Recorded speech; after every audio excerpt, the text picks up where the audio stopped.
how did you get to Maine, and what brought you here? So you came in with a plan as opposed to growing organically. Was there something that drove you to those properties, or was it walking into the rotunda and seeing something attractive? Hello and welcome to the Boulos Beat. My name is Nate Stevens. I'm a partner and broker at the Boulos Company and today's guest host of the Boulos Beat. Today we welcome Tom Watson of Port Property Management with us. Tom, thanks for joining us. Nate, thanks for having me. Yeah, you bet. So a little background on Tom. Tom is founder and owner of Port Property Management, which he founded with his father in 1993. Port Property Management now owns and operates over 2,200 units in Greater Portland, as well as Wilmington, North Carolina, Providence, Rhode Island, and Lowell, Massachusetts. They own and operate over 100 properties in just the Greater Portland area, all unique properties, and the majority of them in downtown Portland, as well as several commercial properties. Tom's from Acton, Massachusetts, and moved to Portland in 1993, where he still currently resides with his wife and 3 children.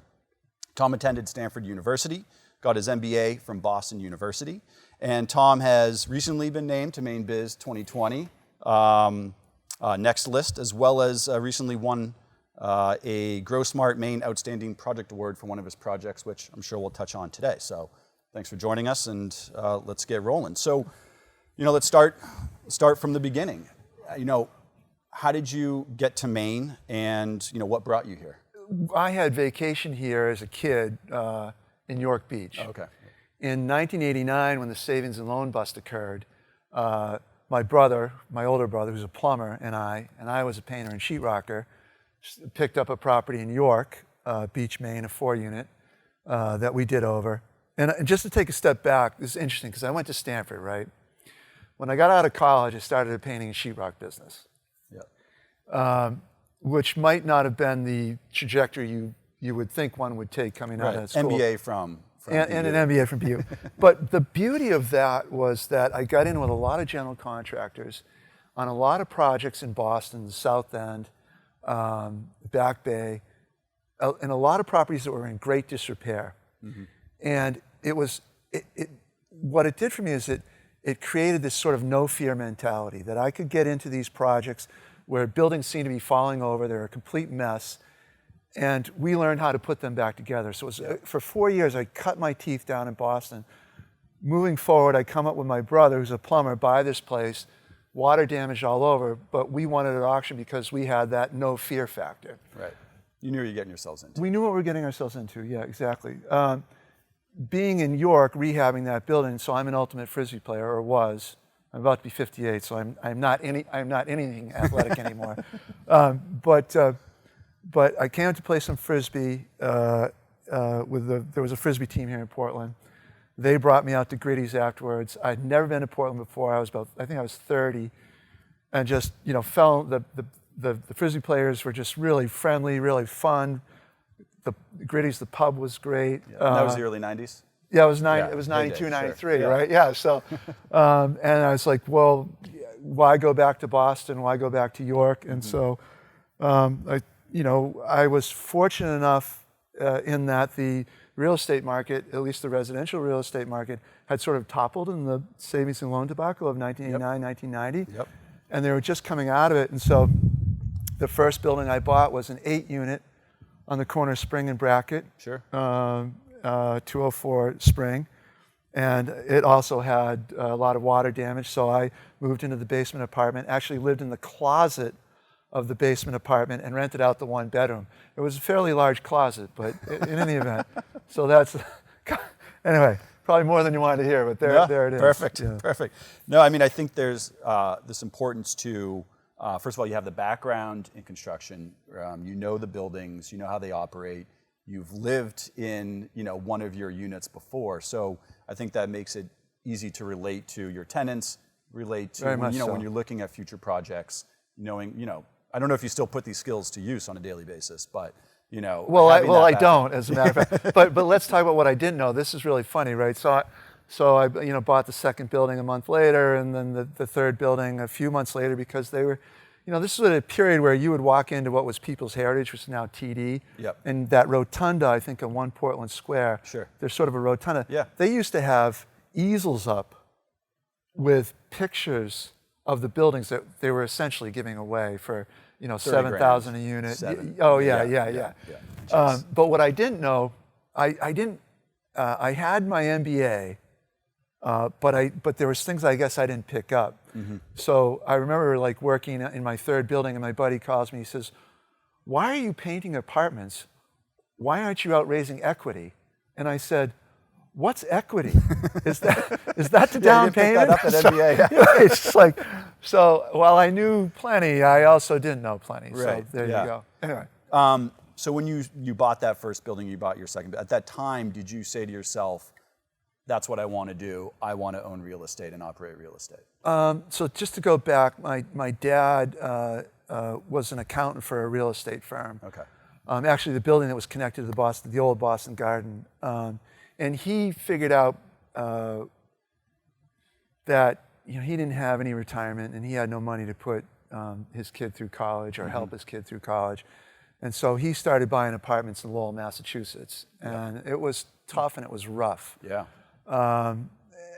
So anyway, that sort of went along, and he joined forces with another guy. They bought more apartments. So I had seen firsthand how you go about buying apartments.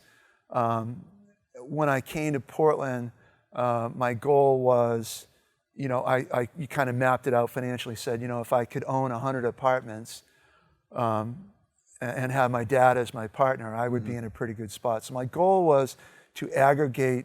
As you know, in Portland, you really can't find a 200-unit complex. There's really no such thing. Yep. And so the goal was to sort of, find a 4-unit, a 6-unit, a 10-unit, and just aggregate them and get to 100 units. Mm-hmm. That was the goal. Yep.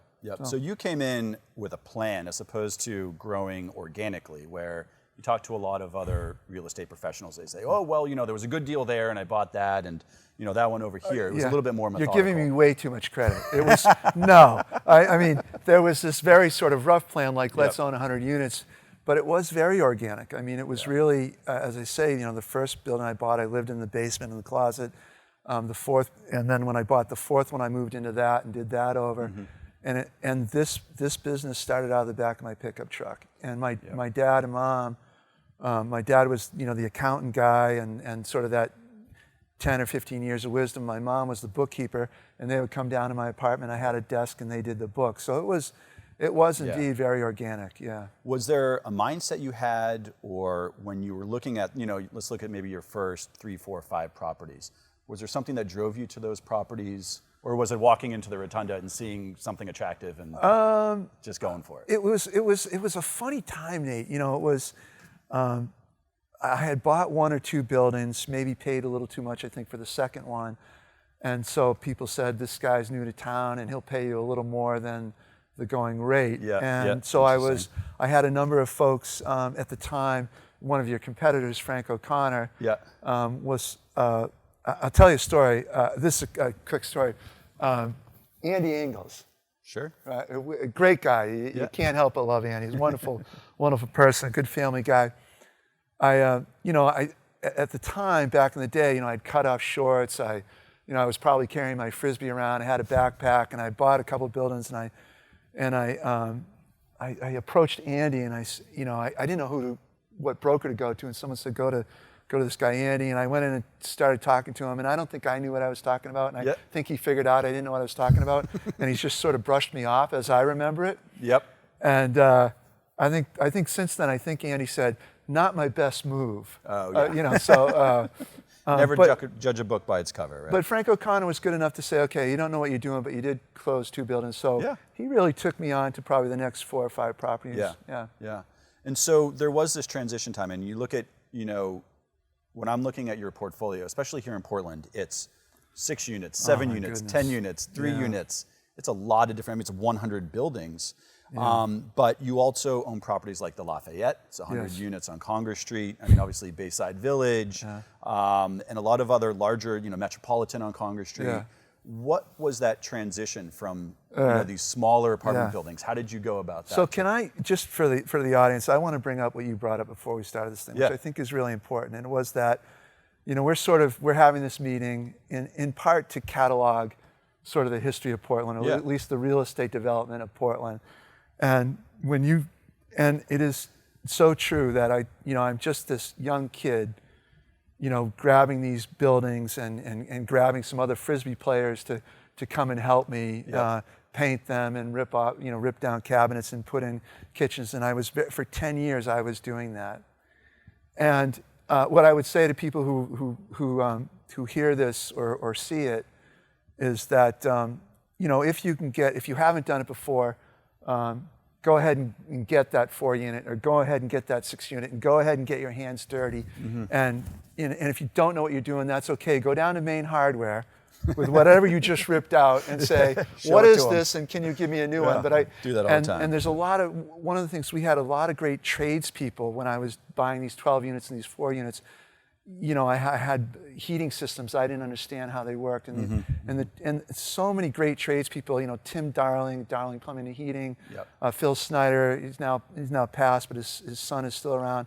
Those guys are great, and they helped us tremendously. These trades guys. So what I would tell people who are hearing this or watching it is be bolder than maybe you think you should. There's a lot of help out there. And just like, Boulos and the Porter guys, you guys help people figure out you look at what real estate is, but also think about what it will become. And I think that's what good brokers do. Exactly. Which I think you guys do really well. Thank you. But so anyway, I sort of went off on a tangent, but it was true that I was buying these smaller pieces, and then the first biggest, scariest deal I did was what's called the Metropolitan. It's 439 Congress. And I forget, I can't remember if it's 6 or 7 floors, but the top 2 floors were vacant.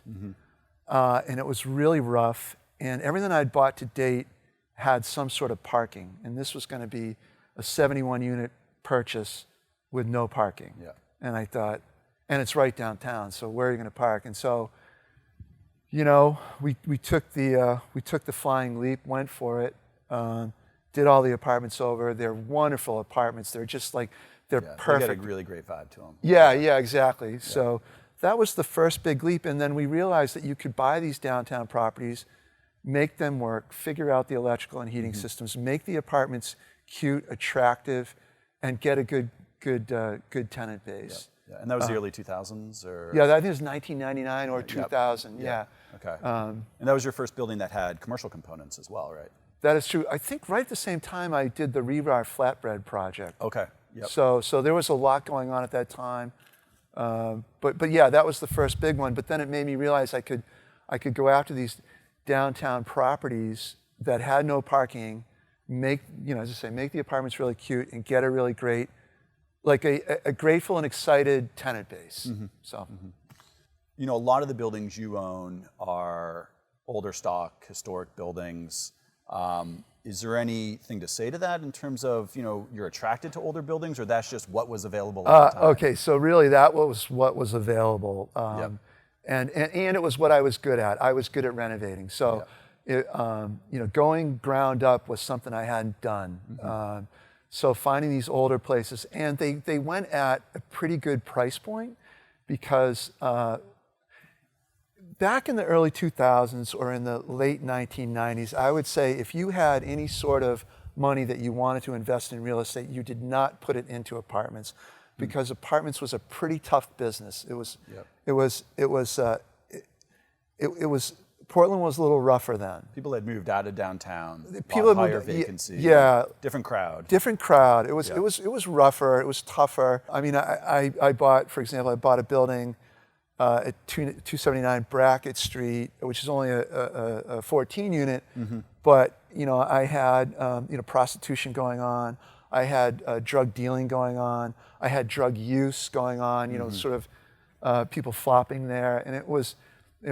I mean, of course, I'm respectful to everyone, and and I actually the drug dealer was absolutely hilarious because he was describing how we were both entrepreneurs. And sure. you know, but it was one of those things where you know, you go into these, but you go in being respectful, but at the same time saying, look, I'm going to renovate these, and I'd like you to move. Can I help you move? And with the drug deal, in fact, I helped him move, and all worked out well. But it was what was available at the time, because I think people who owned these bigger downtown properties said, this is a lot more than I bargained for. I mean, I can tell you the Wadsworth, which is 2830 Preble Street, had people defecating in the elevator. That was a wake-up call. I think that was the second week I owned it. We had someone shooting BB guns out of a top floor window. I mean, it was tough. But then, you know, you have to get the people who are causing problems to leave, and you do that. But then you also discover that you have a lot of nice people there, and then you do the apartment over. The apartment comes out beautifully, and next thing you know, you've rented to a really nice person. Our motto used to be, and it probably still should be, but it was that we rent nice apartments to nice people, and that was our goal. And so anyway. The tenant base has come a long way in Portland. You know, it's interesting. I mean, I could go on. This is a 2-hour interview, so we've got time, 3 right? hours. Okay, beautiful. Okay. So, it's funny, you know, because as you know, rent control just passed in the city of Portland, and you know, the proponents were awfully sort of really anti-landlord, even, you know, sort of mean and punitive in spirit, and almost as though blaming the landlords for the rent rates. And you know, I've said this, you know, several times before, that if you're in real estate, you're really not the dog, you're the tail. Particularly if you're in residential real estate, you are not the dog, you're the tail. You are responding to the market. And what has happened, to your point about the demographic that has shifted so in Portland over the last 20 years, is that you have people coming, you have a lot of white collar workers coming in, a lot of itinerant workers. I mean, a lot of my Frisbee playing friends work for companies that aren't in Portland. They live here, they work here, but their headquarters are in Seattle, New York, or Minneapolis. And so today's technology has made that possible, and that's really the last 5-10 years. Exactly. I would say the last 10. And then you have these companies, you know, Jonathan Cully, Redfern Properties, who is just the super guy and a fantastic operator and a fantastic builder, said at a symposium that if he saw office building, he would feel much more comfortable building residential if he saw office buildings being built downtown.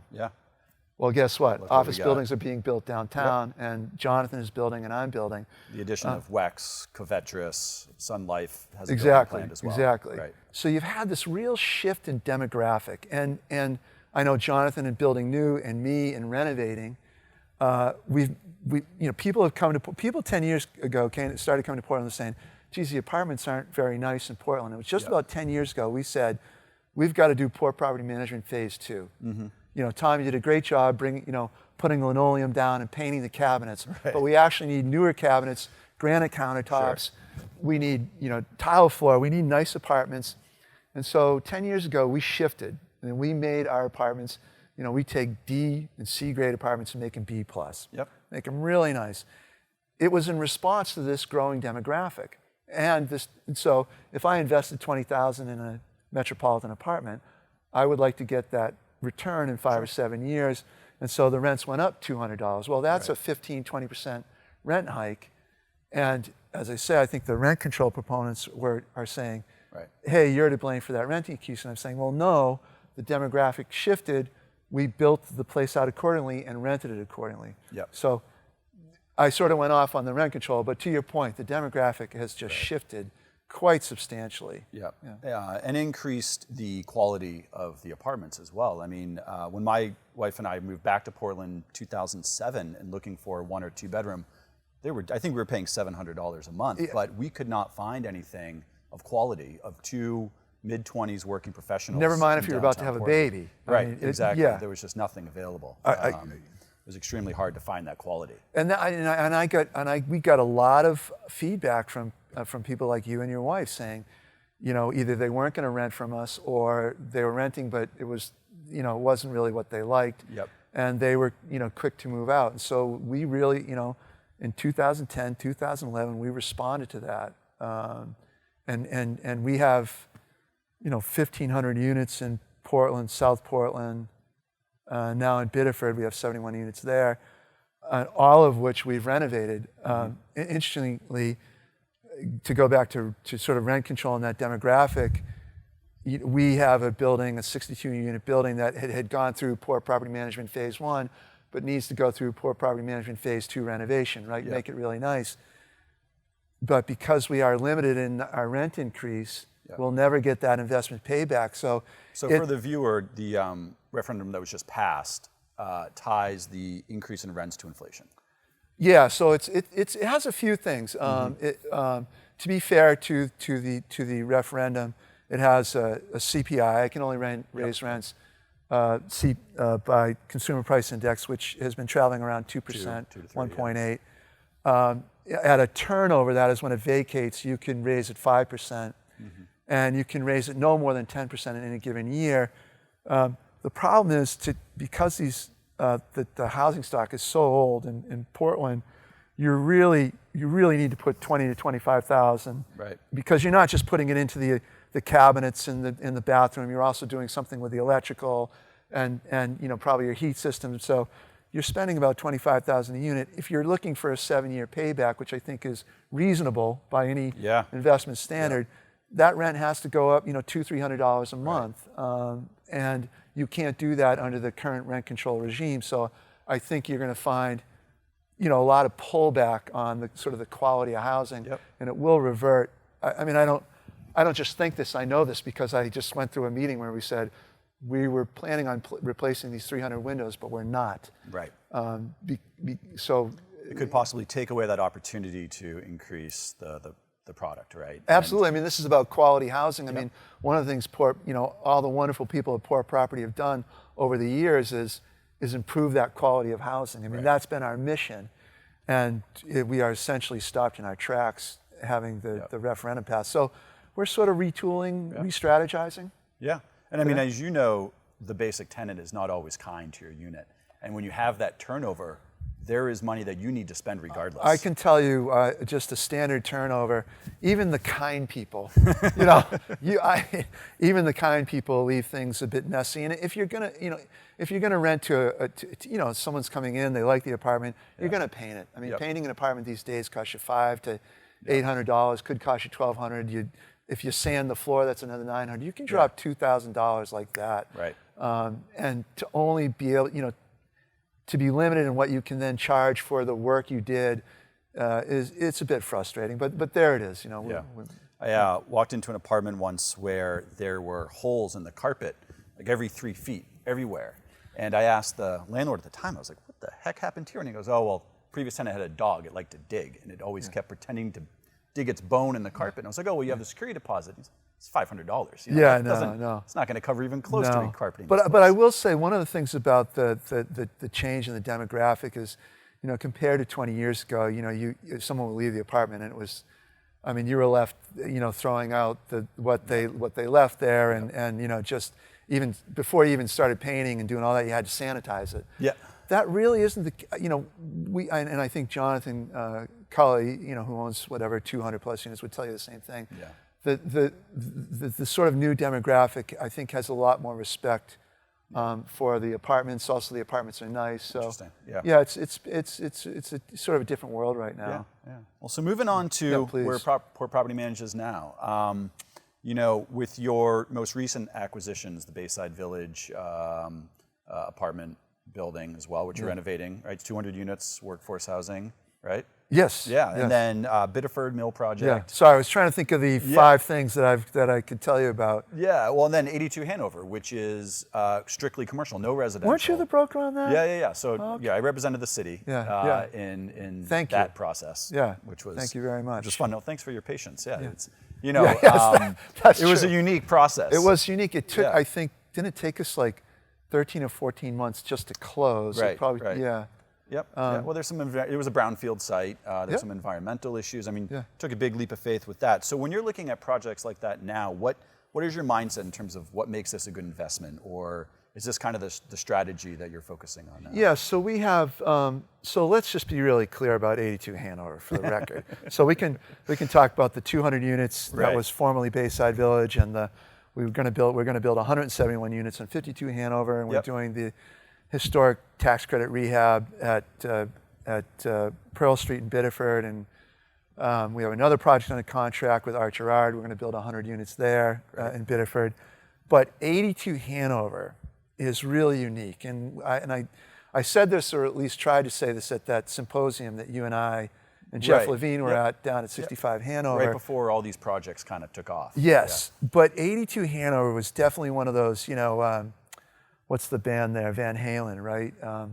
What's the song, David Lee Roth is like, go ahead and jump, right? Right. Jump, I think it's called Jump, yeah. So go ahead and jump. But there's this, I remember when I moved to Portland, there was this minister, I think his name was Fred Lipp at the Unitarian Church, and he said that, so he was wonderful, and he's at this Unitarian, he's speaking to us all, and he's telling us that he is going to leave the ministry, or leave this church, and move to England and write a book.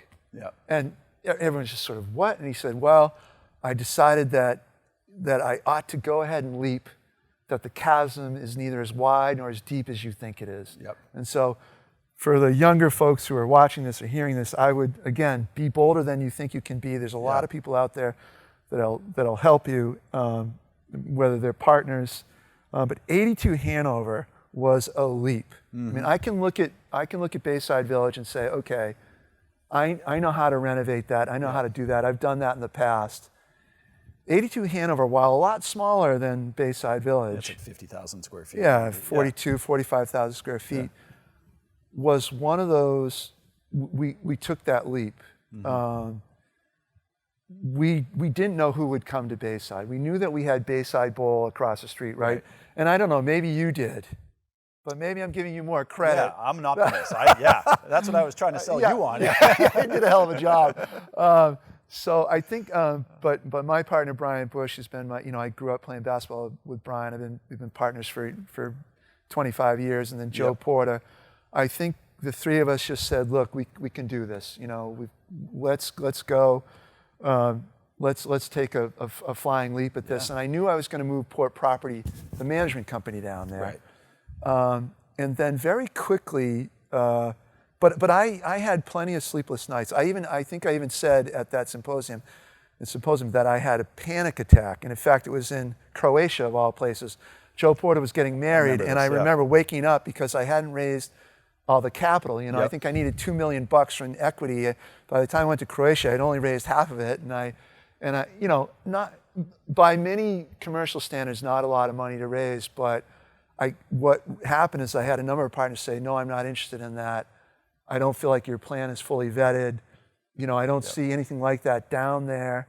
If you were the fifth building doing that. So I had really solid partners who had said, I'm not going in. And that kind of hit me. And I remember waking up in the middle of the night, panicking and having to sort of walk through the apartment that we were staying in, saying, oh man, I got to raise another $1 million. When I got back, I did it. But here was the linchpin there. We had this kid come along, Jay Ferreira. He currently owns the Yard. And it was like, man, this kid's never, he's probably 35, but I'm 58, so everyone's a kid who's young. And I'm just saying, do I take a risk with this guy? But he just had this real energy. He really liked this place. He's a kid from Massachusetts. He really liked it. He knew he could succeed at it. And I just said, okay, we'll take a leap of faith with him. But then, and he has done. He's a really great operator. He's always thinking, especially with COVID. He's got those igloos out there, and he's just always thinking. Really sharp kid, really hustles. But when I really got the confidence in the place was when the RERA guys came along. Now I owned the Maine Wharf 20 years ago, and when I owned it, I just knew what I had. The time was probably before you. Well, you're from here, but right. Yeah, it was 07. It was in 1999, 2000. What is now RERA and Flatbread, it was a burned out shellfish shack. Yeah. And I bought it, And I very much wanted it to be sort of a public place. Right. What happened was that I got a bunch of lawyers and a bunch of accountants giving me letters of intent to occupy the space. And I said, well, if I let these guys take the space, none of us will be able to use it, right? Interesting, yeah. So my partners at the time were saying, like, Tom, this is the 6th letter of intent that you've just brushed off. And I said, I don't want it to be offices. I want it to be something that we can all, be at and enjoy. And Bobby Morgan of Flatbread, I don't think he's there anymore. He came along in the spring, and we stood on the edge of the building, looking out at the water, looking at the ferries. Yeah. Yeah. And I said, Bobby, do you see what I see?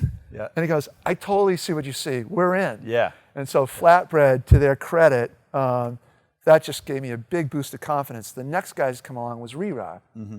In terms of that leap of faith you took on 82 Hanover. Yes. Because that was a heavy industrial area. Yes. This was a brick building that had been used as a maintenance shed and even stable smelled like from the city of Portland for 100 years. Yes.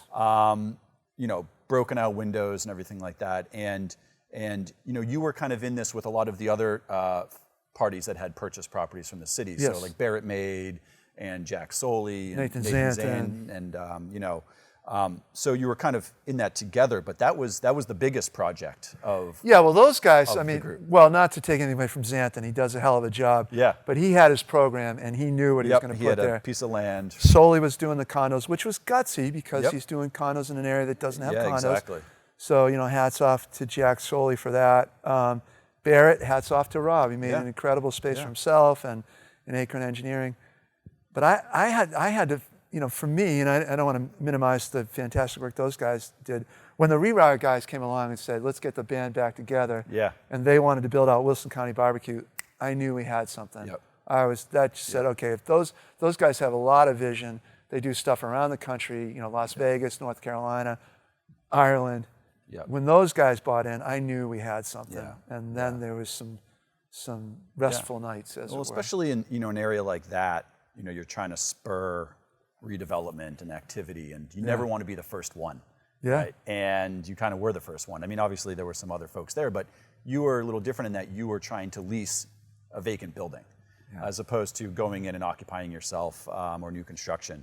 And so trying to convince tenants to go to a neighborhood where there really weren't any tenants at the time, especially commercial tenants or restaurants. And now it's a great mixed use. You have Knickerbocker, in their offices, and restaurants and brewery. Yeah, I mean, Banded Brewing, having Ian McConnell. Spin Studio. Yeah, the Spin Cycle Bar. They were early adopters too. They were, early users. They were great, very tough negotiators, but very excited about the space. Yeah. So Cool. So, we touched on, the property where you maybe felt you took the biggest risk. Are there any that didn't go your way? Well, or anything you would have done differently? I would have figured out what equity was when I was supposed to. But you learned eventually. But it's a funny. It's I hope my partner Brian either watches this or hears this. So my partner Brian Bush, we grew up playing basketball together. He's a year older than me. I actually have a deviated septum. Because Brian smashed his elbow on my nose. I haven't been able to breathe out of the left side of my nose since I was 17. Thank you, Brian. But Brian has this great line, because I've had plenty of property. So my dad says, Tom, my dad's 89. He's been my partner for 27 years. My dad says, Tom, if we really look closely at what we were buying, we probably wouldn't have bought a lot of what we bought. And Brian's line is, I've had properties that took 7 years to cash flow. Wow. Yeah, not the best. Yep. But Brian's line is actually quite funny. He says, we always hit pro forma. Tom always hits pro forma. We just never know when. And so,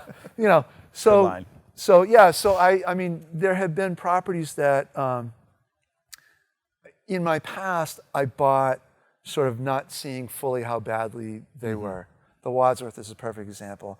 I just didn't realize, for example, that the elevator needed a complete makeover, that the heating system was a complete bust. Yeah. And I just limped by for 5 or 6 years before I turned a coin. So this is the significance of doing your due diligence. Do due diligence, and I would say if it's what I would suggest to to all the folks you work with, that one thing I would say is that if you really like the property, I would say be okay with a lower return than maybe your standard return is. I mean, it might not be always the best advice, but if you really like the property, and you can't necessarily quantify it, it went a little lower than, cap rate than you'd like, but you really like it, your gut is telling you something the numbers aren't, and I would say go for it. And I think I did a lot of that unwittingly. So we touched on, a couple of the referendum questions that passed in Portland recently. You've made some investments elsewhere outside the city. Yes, very much so. North Carolina, you're doing the project down in Biddeford. So where do you kind of go from here? Where do you see, your investments in the future? Are you still invested in Portland, or you've kind of done what you've needed to do? The answer is two-part. I think Portland, unfortunately, we're done, and I think everyone else is too, because of the referendum. And I don't mean that in any mean-spirited way. In fact, I say it quite sadly. When At least until we see how this really affects the market. I don't know how. Or how long. The only people, as my understanding is, the only people that have something in the pipeline that sort of escapes the threat of the new inclusionary zoning is me and Jonathan Cully with his two projects. But the reason I say that is because the new Green Deal, which sound nice and it's a box you would check off at the ballot, actually had an inclusionary zoning clause, which makes building any new market rate project absolutely undoable. It is financially infeasible. You can't even get close. It's hard enough to do with what was today's, which was 10% of your apartments would be at 100. You would rent to people who were making 100% AMI. This new one says a quarter of your apartments you have to rent to people at 80% AMI. And I understand that the passion, the heartfelt, feelings that went into creating that ordinance, but it does not pencil out. In fact, so much so that nothing will be built. I know, I've worked at penciling this stuff out. So that is really sad. And then the rent control one, besides the reduction in quality housing or investment in housing in the existing stock, in 2017 when the rent control referendum did not go through, they had a piece in there that said if you built new, it would not be subject to rent control. Yet this one that passed says even if you build new, it's subject to rent control. So it's got a lot of people. This is the third rent control question. This is the third. The first one was what, 5 or 6 years? In 5 years. The first one was at the city council level. This is the second referendum. So it really discourages people from building new. And frankly, as I say, with the IZ, it simply can't be done. So I think other than the project we have on the books today, which is 171 units at F52 Hanover, we'll do that. It'll take 2 or 3 years to do. And then we're done, unless the referendum change or there's changes to those referendum. And hopefully there will be. Hopefully people will see that there was some good in the referendum, but there was a lot of bad, and hopefully we can change those things. But I think I would say, but for the project on the books, we are done in Portland, and that's really sad because I live here. I put 3 kids through school here. I live on Pine Street with my wife Judy, and we love it here. And it just saddens me so. It saddens me that I'm not going to buy another older building and renovate it and make it attractive and breathe new life into that old building. At least on the residential side of things. At least on the residential side. I don't want to scare the rest of the real estate community. Good point, Nate. Good save. Good call. We don't want you to go away forever. No. So we also like sort of sensing some of the issues in Portland. We took a hard look at ourselves in February. And by the way, the city of Biddeford has been fantastic. We're doing you've got 2 projects. 2 projects, historic tax credit renovations.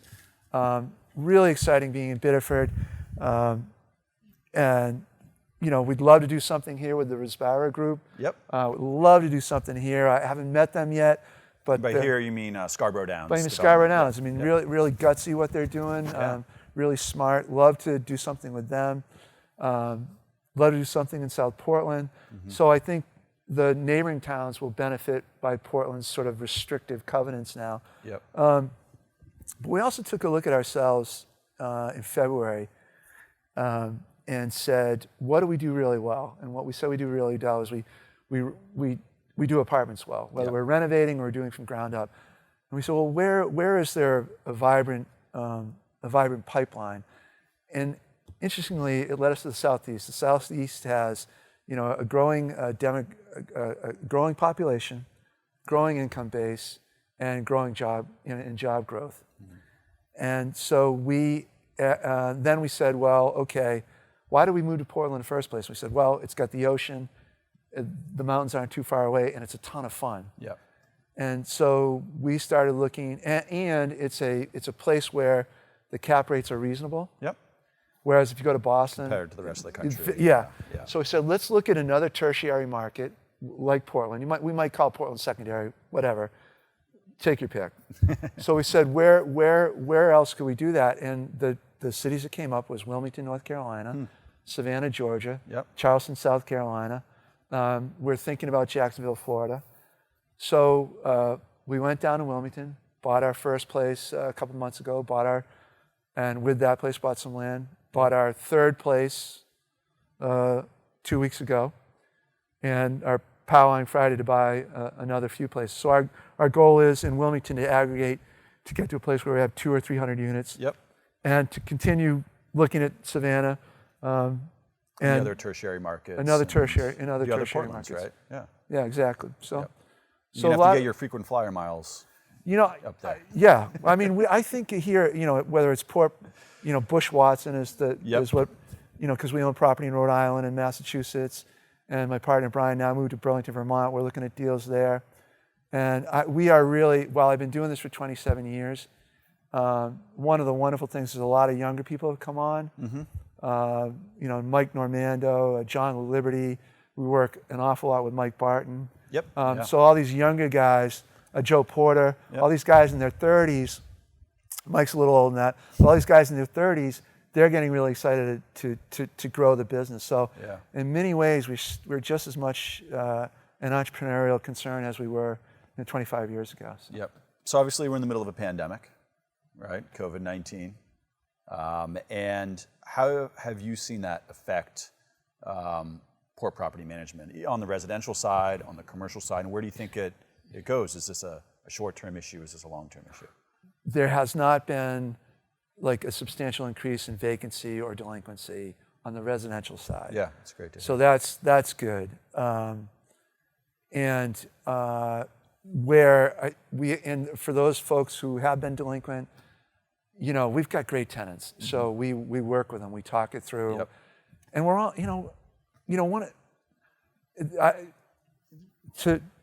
we have a number of commercial tenants. We probably have 47 commercial spaces, whether they're restaurants, offices, pubs, and we're all in this together.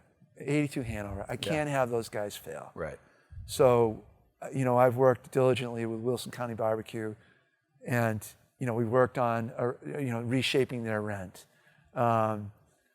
You look at every commercial tenant is different, and so what can we do to help you survive, right, so that ultimately you can thrive? So we've worked an awful lot with our commercial tenants to make sure they get by, right, and make sure they survive. Just got to get it through. Got to get through this, and I mean, it's really encouraging. Read the Wall Street Journal this morning. They're saying I think Moderna and Pfizer are really close to having vaccines. I mean, it's really exciting. Yeah, we're doing okay. Yeah. This isn't like other, being in the business for 30 years, you've seen a couple real estate cycles. So this isn't like other recessions that you've seen. This is just different. I mean, the other ones I saw, the worst one really was 2008, 9, 10. That was really scary. All my employees thought they were going to get laid off. No one's getting laid off. Yeah. Our vacancy went up to 11%. It was quite scary, but we made it through. Yeah. Where do you see, kind of focusing back into, southern Maine? Yeah. Where do you see the commercial real estate market going in 10 years? If you had a crystal ball. Nowhere but up. Nowhere but up. Yeah. I mean, I think there's a lot going on. I mean, the brokerage community is fantastic. You know that. You work with really good people. Joe Porter works with really good people. The Malone guys are great. I haven't seen Frank O'Connor in a long time. Miss him. There's a lot of good brokerage folks out there that I think have vision. That sort of that saying that I actually steal from Joe Porter, which is real estate isn't just what it is; it's what it's going to be. So I think there's a lot of vision among the brokerage community. I would say as well you've just got incredible developers. I mean, Right. we have the developers group. in town Portland and around are just fantastic. You know, look at, I referenced him a number of times, but Jonathan Cully. Yeah. Well, like you, I Jim mean, Brady. They live and work in they're the here. neighborhood. They're your They- neighbors, yeah. and they're part of the community. I mean, you look at and look at J.B. Brown with Vin Verno. You know, Yeah. they're taking off. So there's a lot of folks who are really into Portland, into Southern Maine, and I'm sure there's a whole list of people that I haven't mentioned who are just doing incredible work. So I think, Nate, I really do think, barring the the referendum and those issues we have right in Portland Central around residential, I think that the next 10 years are just going to be fantastic. A lot of growth. We're gonna I know that we all thought we were going to slingshot out of COVID. Right. But you know what? We are. I think we are. Remember when the lockdown was only 2 weeks? I know. I do. I think we are. I think people are so excited. Like everyone wants to go to a Super Bowl party. Everyone wants to go to a pub. Yeah. Everyone wants to start on new There's projects. This built-up It's excitement. gonna. Oh yeah. Even in the real estate world, there's this built up. And where there's been demise, one of the things I tell these, like my daughter was 18. She graduated. Yeah. She graduated in 2020. From Portland High School, there was nothing. It was muted. Yeah. Right. Then she goes to UCLA. It's completely muted. But what I've told these kids is that, you are, as are we all. You are perfectly positioned to nonprofits are going to need all kinds of help. Governmental organizations are going to need help. Private concerns, private businesses, entrepreneurial businesses. There's going to be all kinds of startups. People, coming out of this with a ton of energy. So I've said that to these younger kids and to people who are interested in getting real estate. Look, there's going to be a lot of opportunity. Get excited about it. Yep. Get ready for it. It's coming. Yeah. Great. My 2 cents. Yeah. Well, thank Nate. you so much for Yeah. your 2 cents and great Sure. stories and learning more about your history. We really appreciate you coming in here today. And if you'd like to learn more about the Boulos Company and the Boulos Beat, please visit www.boulos.com, as well as any of our social media pages, LinkedIn, Instagram, and Twitter. So thanks so much for coming today. Nate, thanks very much. It's been a pleasure. All right. Thank you.